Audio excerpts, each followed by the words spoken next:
Good meowing, guys, gals, MBs, and YouTube catters. Welcome to the next video. Finally getting into the combo lines and discussion of the deck. Sorry, I meant to make this video a lot sooner. I've been very busy, unfortunately, and couldn't get it out in time. I also wanted to take the time in this video to answer a few of the questions that were asked in the previous video, address the concerns with running pure white forest over something like a toy box or Fiendsmith variant, things like that. And then we'll also go over like what I want to change as far as like sideboarding for this deck and things testing out in the future as well for this deck. That being said, if this video helps you, let me know down in the comments below. And as always, while you're there, leave a like, subscribe, all that good YouTube stuff. For the deck list, I am still on the 42 card deck list that you can find by clicking the eye at the top right corner of your screen, right there. Go watch that video and then come back and watch this video as we'll discuss like the lines for the deck and what to do and what to play around, things of that nature. We'll go through like how to play through Nibiru as well, and other questions that I was asked in my Discord. Top question I was first asked was, why run a pure variant or pure version of White Forest instead of using like the Fiendsmith engine or Toy Box engine to create a higher ceiling for the deck? And you can absolutely still run those variants of the deck, in my opinion. I think those variants are still very good. I don't think this deck has been solved quite yet. I think there's a lot of stuff that this deck can get away with running more cards. But for my personal play style and the most success I've had playing White Forest, even with the previous support for the deck, the most success I had was just running a pure version regardless and focusing more on consistency and making sure your combo actually goes off rather than adding just more pieces to the combo or adding more to the inboard that the combo can get into. So personally for me, I found it much easier to play through various hand traps and much easier to play consistently through hand traps by making the deck more consistent, by making the deck focused on hitting your White Force engine and making sure you're able to go through your White Force engine. And then also, I believe now with the new support, with the new Diabel engine that they've added, that the White Force engine branches into easily, the interruptions that you set up on your board is a lot stronger than setting up like a Desiree that maybe negate like 1 or 2 cards on average.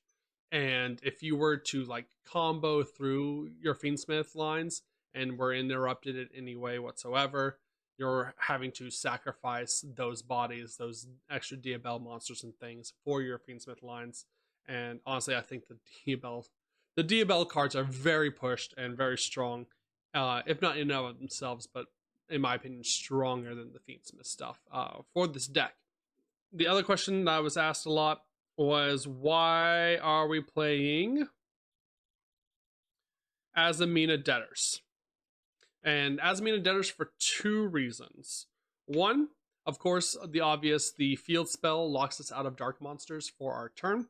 So if we have to start with the field spell, or are using the field spell before we get to our Azamina line in our combo, we can still combo in a way that we can search debtors and have debtors set with deception or with a simple spoils card to make either like your Moa Regina on your opponent's turn, or make the Ila Sevilla Omni negate during your opponent's turn, or make Solar Stygian for the targeted sin during the opponent's turn. So the card is not absolutely dead. The second reason is this card can also be pitched if it is dead. If we don't need it, its graveyard effect is still very good. You can banish this card from the graveyard during your main phase to special summon back a Azamina monster from your graveyard. So if you're having to use your Ila Sylvia on something like a Nibiru, or if you need an extra extender to go into, you can banish this debtors and get it back as well. The third reason is because this card also plays through Droll a little bit as well.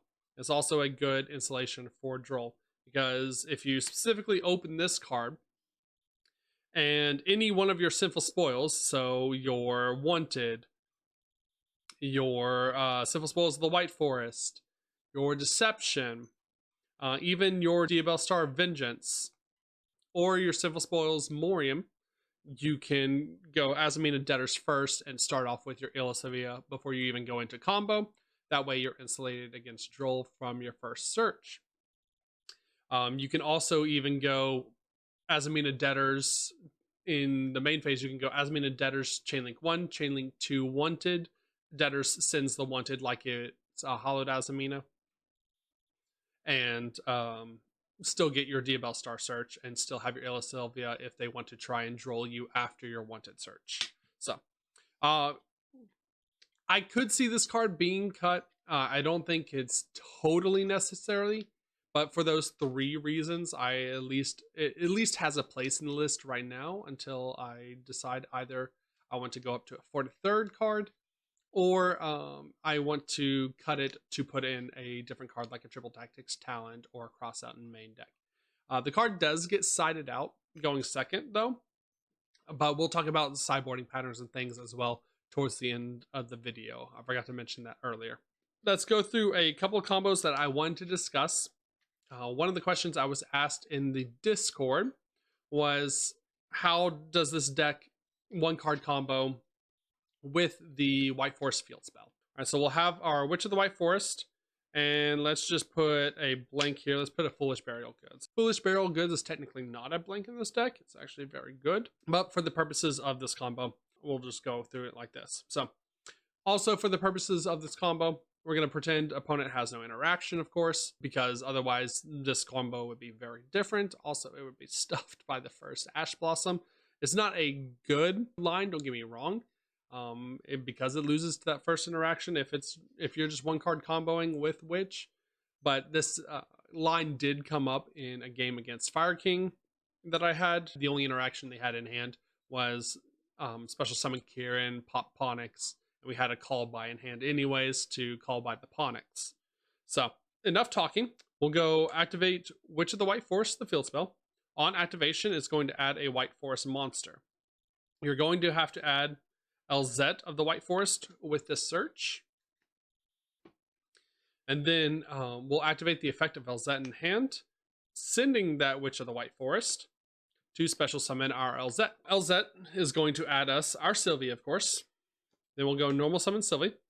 Sylvia is going to add us, you can either add the Tails or the Woes.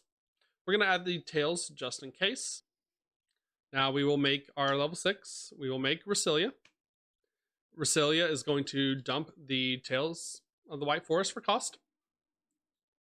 And then it's going to add us our other level 2, Elzette Azamina of the White Forest. On new chain, Tails is going to set itself. Now we will go effect of Elzette in hand to special summon. And before we make the 8, this is up to your personal preference. I personally like to get Tails back because Tails is easy resettable engine for your second turn. So we're going to activate Tails here. And with the Tails, we are going to add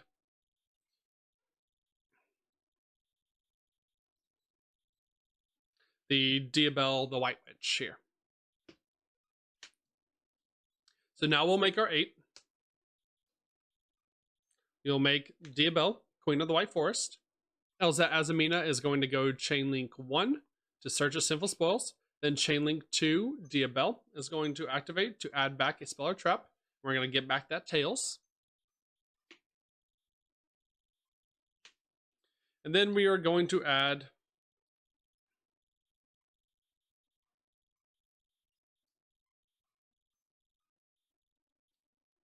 our Wanted here. So normally in the combo, if we weren't Dark Locked, we would be adding Deception, but we're going to be adding Wanted here. Because we want the extra search, or we want the extra set with Diabel Star, and have no way of getting to it currently. Now we will go activate Wanted. to add that Diabell star.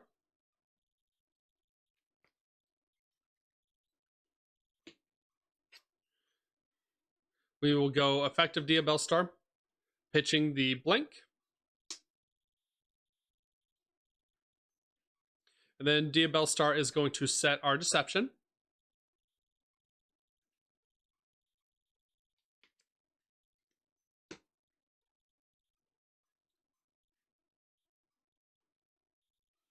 We'll activate deception here.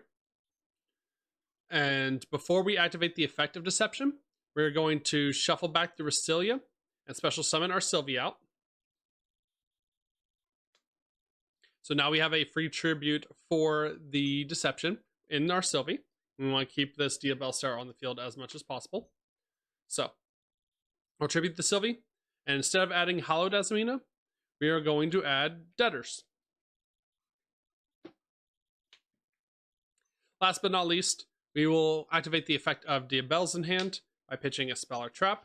You can pitch the deception, since the deception is going to set itself at the end step, since it's set face up. Diabell's is going to dump your Curse of Diabell. Then Curse of Diabell is going to activate to add your Philia Diabell. We'll go Philia Diabell to add our Diabell Star of Vengeance. We will banish a spell and a trap for our Diabell Star of Vengeance. We will set our Debtors. We'll keep the tails in hand, and then on end step, Deception is going to set itself on the field as well. So now we have access to our Azamina line during our opponent's main phase with our Debtors, sending this Deception. We still have the interruption of Diabell Star popping a monster and special summoning a tuner. And we have the interruption of Diabell pitching this Tails. The Tails is going to set itself, and we'll get a Synchro Tuner through that as well. So, of course, this is just the one card combo. Depending on what else is in your hand, the combo will change up a bit as well, and won't have to sacrifice so many cards. Like, we still end on our Simple Spoils of the White Forest to Fusion Summon, or like different back row. But this is just showing off the one card of the field spell in worst case scenario. So the next combo I want to show is how to play through Nibiru. A lot of people believe Nibiru is a problem card for this deck, that Nibiru will absolutely cook this deck, and I'm here to tell you, you are wrong. You are absolutely wrong. In fact, because of the new Diabell Star support, our combo lines through Nibiru are even stronger, and we still end on pretty much the same board, depending on how you would like to do it, and depending on what is in your extra deck. I'm just going to cater the hand. I'm going to start with LZ plus Tails, just for combo purposes. I don't know why I shuffled, but here we are. I'm going to show two variations. First, when you get Nibiru'd on your first Hallowed Summon, when your opponent is expecting you to summon an Ilisavia. The next is when you're getting Nibiru'd on your second Hallowed Summon. Usually this happens like in game 3, after you've already shown them that you're going to move Resilia go first, and then Ilisavia as the second Hallowed Summon. So sometimes they'll try and wait for that as well. So let's start off. It's normal White Force combo. LZ pitch the Tails, grab our Sylvie, Tail sets itself, normal summon Sylvie, Sylvie add Woes, or it can add your Witch of the White Forest, whichever you prefer. We will just add Woes, make our 6.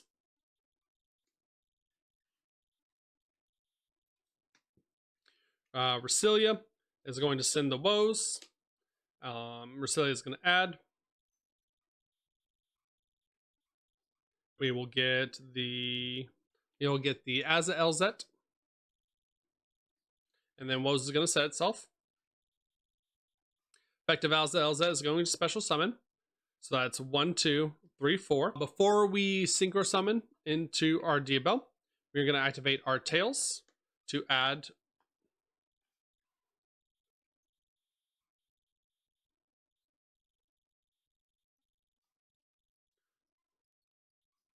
our Diabelle's the White Witch.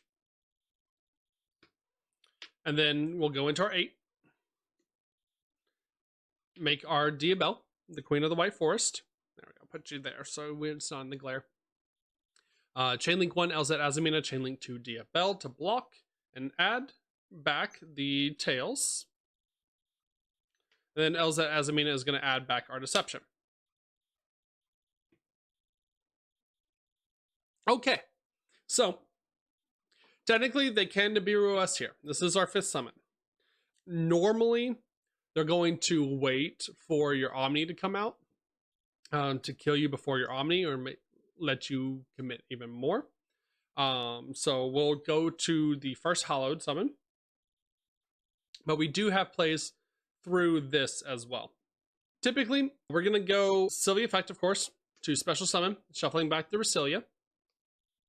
Now we have our Tribute with Deception to add us our Hallowed. Okay. So typically here is where they will at Nibiru you first, is on your first Hallowed, just because they're afraid of the Omni coming out, and you don't have to reveal what summon that you're doing until the card is resolved, until they have no response to the card. So we will go Hallowed Azamina, and if they fear that the Omni Negate is coming down here, then they'll Nibiru us here. So I have a little Nibiru token. Boop, boop, boop, boop, boop, boop. I'm going to place Nibiru token up here just to show that they have Nibiru. So in response to Nibiru, we're going to go Chainlink to Diabelle to special summon back the Resilia that we just shuffled back, sending the Hallowed Azamina. Because the Hallowed Azamina does not need to be on the field to resolve. As long as we have a Sinful Spoils on the field, it will still resolve. Or Sinful Spoils to send from our hand. So, we get Nibiru'd. Rock comes down. Now we'll send the Deception. And we'll go Mu Resilia. Mu Resilia on summon is going to add us our Sinful Spoils. So it's going to add us our Wanted. And now we can go effective Hallowed Azamina, add back to hand by shuffling back the LZ Azamina.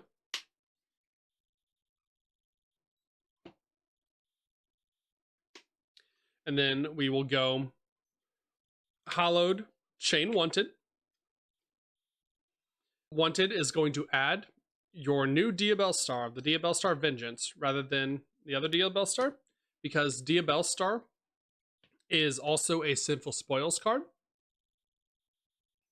So, on resolution of your Hallowed Azamina, you can send both these Sinful Spoils cards now to summon out your Moa Regina. So now, with your Moa Regina, you can summon back your Diabelle, because it is an illusion monster in the grave. And we want to prioritize having our Diabelle at the end of our combo. So now, because we have 2 Sinful Spoils in the grave, we have Sinful Spoils Deception and Wanted in the grave. We can even banish Deception, or sorry, we can even banish the Wanted. Put the Deception on the bottom to draw a card. And to that, we can chain the Moa Regina to pop our own Resilia to add back any Sinful Spoils spell. So we will pop the Resilia. We're going to draw a card. It's going to be a blank card. Deception is going to go on the bottom. Then Resilia effect is going to activate because it was destroyed by a card effect. You can even add back the Deception. But we are going to add the Sinful Spoils of the White Forest here.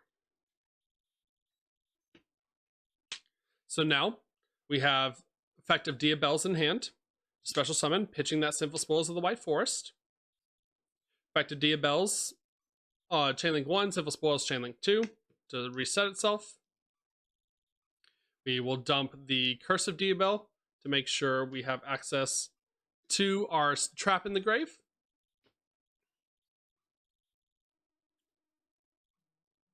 And now we can banish a trap and a spell Normally you wouldn't want to banish your tails just for the sake of this video, since we're doing this off of 2 cards. I didn't want to add like a random spell to the combo.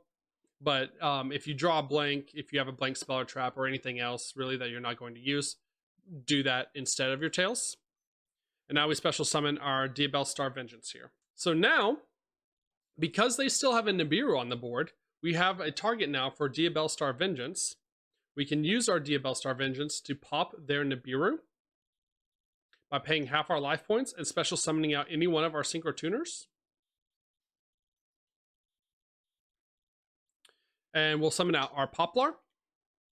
And now our Poplar and our level 8 Moa Regina will be able to make the Snake Eyes Vengeance Dragon on our own turn. So we are still ending with the exact same board we would have if they did not Nibiru us, plus whatever cards we had in hand. Again, just showing this off of a 2-card combo, how you can respond. Now, I know what you might be thinking. Why did we dump the Resilia there at the start of the combo? And that is because we want to make sure that we have a Synchro Tuner in the grave that we can shuffle back to summon this Sylvie during our opponent's turn, so we can add the LZ back to our hand to continue our combo. Because if we had not dumped this Resilia, this could also be Silvera as well. If we had not done that, then the Diabell would have to be targeted with the Sylvie, and we want to keep the Diabell on the field and in rotation the entire time. That is off of if they Nibiru us on the first Hollowed. Let's rewind it back a bit and show you what happens if they Nibiru us on the second Hollowed. So we went through our White Force combo again. We have our Diabell. We're on the Azamina portion of the combo. So we're going Hollowed for Deception. It resolves this course, and we're going to go Murasiliago first. Send these two. Murasiliago is still going to add us our Wanted here. So we'll go Hallowed, shuffle back the Azael Zet, add back to hand. Now we'll go Hollowed, chain Wanted, and now they will chain Nibiru here. So we will chain link, let's see, that would be chain link 1, chain link 2, chain link 3 Nibiru. So we're going to go chain link 4 Diabell, and we're going to send that Hallowed Azamina again to special summon the Resilia. So Nibiru is going to resolve, send all of these. We get an extra fat token, and they have a Nibiru. Hallowed is going to, or Wanted is going to resolve, and it's still going to add our Diabell Star Vengeance. Now that we have the 2 simple spells to send, we're still going to summon out the Moa Regina here. Sorry, wherever it can be seen, we're going to put you right there. Now, Moa Regina can get back the Diabell. Now we can go Diabell's pitch the blank spell and trap, or pitch or tails, of course. Diabell's effect to dump the Curse of Diabell. Curse of Diabell to add us our Filia Diabell. And then we banish a spell and a trap for the Diabell Star Vengeance to summon out of the graveyard. Now, they still have the Nibiru there, so of course we can still now do the Diabell Star Vengeance, pop their Nibiru, summon out our Poplar. Poplar synchro off with the Moa Regina to make the Doom Dragon as well. So you still get the same inboard, regardless of when they Nibiru you. As long as with your Wanted add, you get your Diabell Star Vengeance to send for your Moa Regina. And we still have the token here as well. I wanted to do a combo line, how to play through Droll, but I will be perfectly honest with you. Playing through Droll with this deck is completely dependent on what you open with. The most I can give you is just like tips and tricks of what to focus on. If you for sure believe your opponent is on Droll or has Droll, if you have the read that they're on Droll, because I mean some hands still play through Droll a lot better than others. So for example, a hand that I had in one of my games was like LZ, Witch, Tails, Wanted, and a blank. Could be anything. Let's just put in Imperm, sure.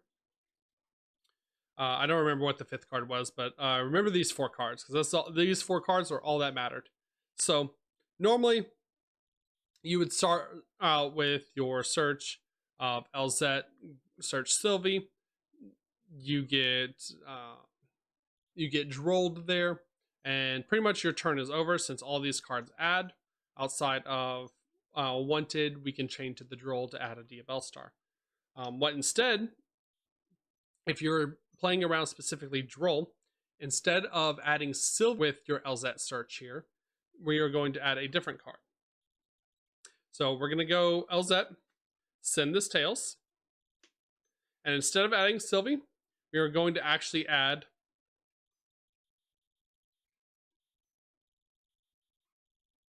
our Diabell's the White Witch.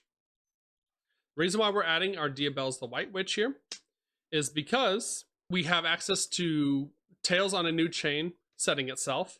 This can add us our Sylvie if we wanted. We have Witch of the White Forest if we're playing through Droll. We don't really care about being locked out of our darks to activate if they didn't Droll us here. To access our Sylvie to go into our normal combo line. But now we have arguably the best ender. Say they Droll us here, we chain our Wanted, and instead of grabbing Diabell Star to make back row, we're going to grab the Diabell Star Vengeance. So now we can go Diabell's, pitch the Witch of the White Forest. Diabell's is going to send the Diabell Trap. No effect on the Diabell Trap because we're under Droll. But now we have a spell and a trap to banish for our Diabell Star Vengeance. And then we have 1 card left over. This could be any card, could be the Imperm. We still have complete access to our Diabell Star Vengeance line of summoning a tuner during their turn, popping a card, making Doom Dragon. So we still have plays through Droll with a hand like this if you prioritize getting these 2 cards on the field as much as humanly possible. And if they are Drolling you off the first search, they're probably not going to hand trap you after that, or probably don't have anything else after that. Now, if they did have like an Ash or something for the send for the Curse of Diabell, we can just still send banish this Imperm out of our hand rather than the Curse of Diabell, so that we have the spell and a trap to banish as well. So the main thought process of this deck has changed a little bit from its previous iterations. Ideally, you want to go through your White Forest line. You want to prioritize climbing through your White Forest synchros first and foremost, into your Azamina line after that. And then you want to save your Diabells and Diabell Star Vengeance line for last. You want these cards to resolve no matter what. So you want your opponent to waste all of their hand traps and all of their interruptions on the other things, because as long as these 2 cards resolve, or as long as this Diabell's resolves or is protected or is under like Illusivia, and we get access to our Diabell Star Vengeance, we have the majority of our interruptions with just these 2 cards, and the majority of our continuous play with just these cards by summoning tuner synchros during our opponent's turn. For siding out options, I guess we'll cover that now. For siding out options, again, it's typically going to change, of course, by what you're playing. I'm going to make changes to this sideboard. It's not set in stone. If I'm guaranteed going first, I'm siding in, of course, the Gravity Collapses, the Thrust, the Talent, and the Crossout. These 6 cards, more than anything. And then if we're going second, a lot of the cards that get sided out are your superfluous stuff. So, of course, you're Called By going second. Your Debtors going second. I side out 1 of the Witch of the White Forest. And the Sinful Slumbers Morian. Oh, and I side out Woes going second as well, since this is really a going first card that you want to set. And with our first search, we're going to grab tails a lot of the time to make sure we combo if we haven't already opened tails. So typically side out these 6 cards. For these 6 cards, again, if they're not really a back row deck, the Feather Duster is not in there, and we keep something like the Veiler or the Woes for a better search target. I definitely do want to move up on Perulia though. I need to get a 3rd Perulia to finish out my side deck, which that would come in the case of going 2nd as well. Think we covered everything that I wanted to with the deck. Of course, I probably missed something, so if I did, let me know down in the comments below. And while you're there, give a like, give a subscribe, all that good YouTube stuff. I hope this video was super educational, was super helpful for you. I do have a Discord where, I don't tend to focus too much on solely like Yu-Gi-Oh education content. I think there's a lot smarter people than me, or that have been playing a lot longer than me, that can easily cover these same things. As I continue to having success and having fun playing like White Force and stuff, I'll make videos and things about it, and thoughts and feelings about it as well. But if you'd like to join the Discord, we do play Yu-Gi-Oh on stream over at twitch.tv/Grinning Neko.